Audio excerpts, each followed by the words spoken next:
சங்கீதம் 20:1.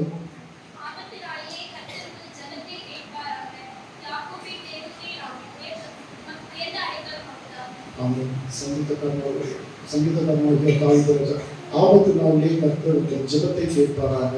யாக்கோபின் தேவனுடைய நாமம் உங்களுக்கு உயர்ந்த அடைக்கலமாவதாக. இது முந்தின அதிகாரத்தில் நம்ம சங்கீதக்காரனாகிய தாவீது ராஜா துணிகரமான பாவத்தை பற்றி சொல்லியிருக்காரு. இந்த வசனத்துல ஆபத்து நாள், அந்த பாவம் பண்ணிட்டு ஆபத்து நேரிடுகிறது அப்படின்னு சொல்லிட்டு துணிகரமான பாவம் பண்ணிட்டு ஆண்டவரே என்று ராம் முழுவதும் என் படுக்கையை கண்ணீரால் நனைக்கிறேன், என் எலும்புகள் உடல்களை குத்திட்டு என்று புலம்புகிறார். புலர்ந்து ராம் கொடுத்து தேவ சமூகத்தில் வந்து விண்ணப்பம் பண்ணுகிறார். அதே 20 பாருங்க, ஆபத்து நாளில் கர்த்தர் வந்து ஜெபத்தை கேட்பாராக. நாமும் நம்முடைய ஆபத்து நாட்கள் நாம் யாரிடம் போகிறோம்? சங்கீதக்காரனாகிய ராஜா கர்த்தருடைய சமூகத்தில், ஒரு ராஜா கர்த்தருடைய சமூகத்திலே ஆபத்து நாள், எனக்கு ஆபத்து வந்துவிட்டது என்று தேவனுடைய சமூகத்தில் முறையிடுகிறார். நாம ஆபத்து வரும்போது நாம் என்ன பண்ணுகிறோம்? யாராவது நமக்கு கட்சியில் யாராவது இருக்காங்களா, இல்லை போலீஸ் ஆஃபீஸர் யாராவது இருக்காங்க, நமக்கு வேண்டப்பட்ட யாராவது இருக்காங்க, நாம் அப்படிதான் ரெக்கமெண்ட் பண்றோம். தாஜராஜா ஆபத்து நாளில் கர்த்தர் நமக்கு ஜெபத்தை கேட்பாராங்க. நமக்கு என்ன ஆபத்து வந்தாலும் சரி, நம்ம முதலாவது முறையிடுவது யாருக்கா? தேவனிடத்தில் தான் நாமும் முறையிட வேண்டும்.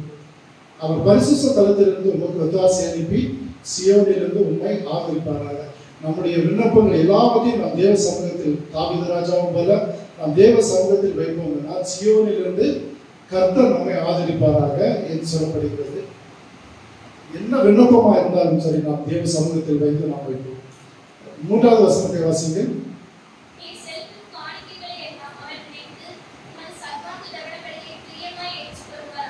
ஆமென். இங்கே செலுத்தும் காணிக்கை, நாம் காணிக்கை செலுத்துவதை பற்றி அழகாக சொல்லப்படுகிறது.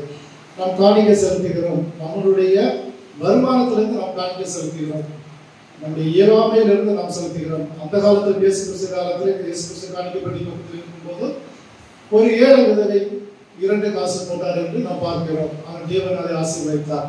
அவருடைய இயலாமையிலிருந்து அவள் போட்டார், அதை தேவன் ஆசீர்வதித்தார். அதே போல நாம் செலுத்துகிற காணிக்கையும் எப்படி இருக்கிறது? நாம் காணிக்கை இப்போ 1000, 2000, பல லட்சங்கள் கொடுத்துதான் ஆசீர்வாதம் பெற வேண்டும் இல்லை. நம்மிடத்தில் இயலாமை, நம்முடைய எவ்வளவு இருக்கிறது, நம்முடைய வருமானத்தில் இருந்து நாம் செலுத்துகிற காணிக்கை தேவன் அதை அங்கீகரிக்கிறார், அவர் பார்த்து கொண்டே இருக்கிறார். அடுத்தது சர்வாங்க தகன பலி. அது என்ன அடுத்த வார்த்தை? பலியை பற்றி சொல்லப்பட்டிருக்கிறது. சர்வாங்க தகன பலி. அந்த காலத்துல எல்லாம் தேவ மனுஷனா இருந்தாலும் சரி, யாரா இருந்தாலும் சரி, ஒரு பாவம் பண்ணியிருந்தால், ஒரு குற்றம் செஞ்சா உடனடியாக பலி செலுத்துவாங்க. புறா குஞ்சோ இல்லை கண்டுக்குட்டியோ ஆட்டுக்குட்டியோ முதல் பிறந்த உயிரினங்களை பலி செலுத்துவாங்க. அப்பொழுது நம்முடைய பாவம் என்ன நிவர்த்தி ஆகும் அப்படின்னு சொல்லி பலி செலுத்துறாங்க. சர்வாங்க தகன பலி. ஆனால் அதையெல்லாம் முறியடித்ததான் நம்முடைய இயேசு கிறிஸ்து. உங்களுக்காக நானே பலியானேன் என்று இயேசு கிறிஸ்து சிலுவையிலே பலியானார். அவர் நமக்காக பலியானார். அவருடைய சரீரம் நம்முடைய சரீரம் தான் அவருடைய சரீரமாக இருக்கிறது. எனவே நாமும் நம்மளுடைய உடனே அவருடைய உடலாக நினைத்து பரிசுத்தமாக நாம் காத்துக்கொள்ள வேண்டும். அடுத்ததாக அவர் உமது மன விருப்பத்தின்படி தந்தவர்கள் உமது ஆலோசனைகள் எல்லாம் நிறைவேற்றுவாராக. அவர் நம்முடைய மன விருப்பத்தின்படி. 1 ராஜாக்கள் 3:5 வாசிமா.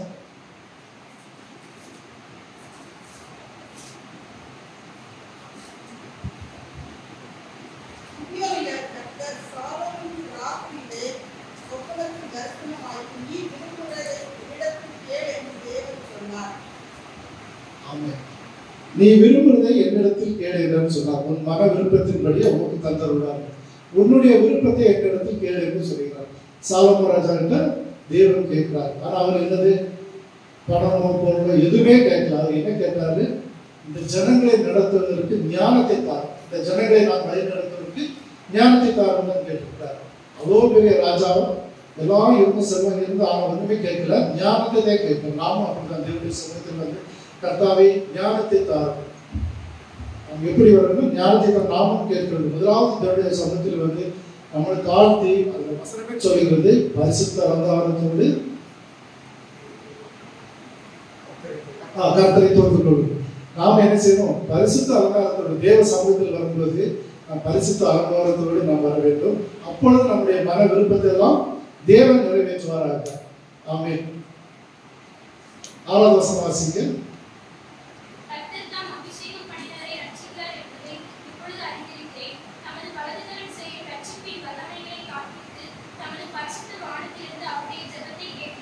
ஆமென். தமது பரிசுத்த வானத்திலிருந்து அவருடைய ஜெபத்தை கேட்பாராங்க. அதுல 6வது வசனம் முதலாவது பார்க்கிறோம்னா, கர்த்தர் தாம் அபிஷேகம் பண்ணுகிறவரை ரட்சிக்கிறார். அபிஷேகம் பண்ணுறவர் யார்? ஊழியக்காரங்க. நான் இந்த இடத்துல இருந்து பேசுறப்ப அதுக்கு நான் தகுதி இருக்கேன். நான் இதுல இருந்துட்டு பொய்யா பேசுறேன்னு சொன்னா இது யார் சார்? என்ன வழி நடத்துறது? யாரு? ஊழியக்காரர். ஊழியக்காரர் தான் சார். அப்போ நான் பொய் பேசுறேன்னா ஊழியக்காரருக்கு என்ன பட்ட கிடையாது? பொய்யும் பொய்க்கு பிதாவாக இருக்கிறார் என்று சொல்லி வசனம் இருக்கு. இது எல்லாம் யாருக்கு? ஊழியக்காரர் தான் சார். நான் இதுல என்ன பேசணும்? நான் தப்பான வார்த்தை ஏதாவது பேசினா அதை யார் என்ன கண்டிக்கணும்? என்ன வழி நடத்துறதுன்னு ஊழியக்காரர் அதை கண்டிக்கணும். இப்படி இப்படி பேசணும், இப்படி இப்படி பேசணும், நீ இதை செய்யக்கூடாது, இதை தான் செய்யணும்னு சொல்லி என்ன வழி நடத்துறதுனா ஊழியக்காரர்கள் என்ன வழி நடத்தும் போது வேண்டுதல் தமது பரிசுத்த வானத்திலிருந்து அவருடைய ஜெபத்தை கேட்பார் என்று சொல்லுகிறேன். நம்முடைய ஜெபம் நான் உண்மையா இருந்தேன்னு சொன்னா நான் பண்ண ஜெபம் நான் கேட்கிற எல்லாரும் சொல்றேன். நாம் உண்மையா இருப்போங்க, தேவனுக்கு உண்மையா நாம் இருப்போம்னா நம்முடைய ஜெபம் தேவ சமூகத்தில் கேட்கப்படும். தேவன் அதை தான் எதிர்பார்க்கிறார். அவருடைய சரீரம் தான் நம்மளுடைய சரீரமும், அது அவரு தீட்டுப்படுத்தக்கூடாதுன்னு சொல்லியிருக்காரு. அதனால நம்முடைய சரீரத்தை நாம் பாதுகாக்கணும், நாம் உண்மையாவே இருக்கணும்னு சொல்லியிருக்காரு. கடைசி வசனத்தை வாசிக்கணும்.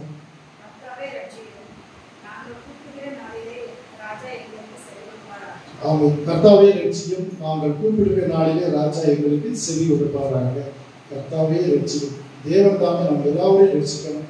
அப்படி கூப்பிடுகிற நாளிலே நமக்கு தேவன் செவி கொடுப்பாராங்க. நாம் கூப்பிடுகிறது நாம் எப்படி கூப்பிடுகிறோம்?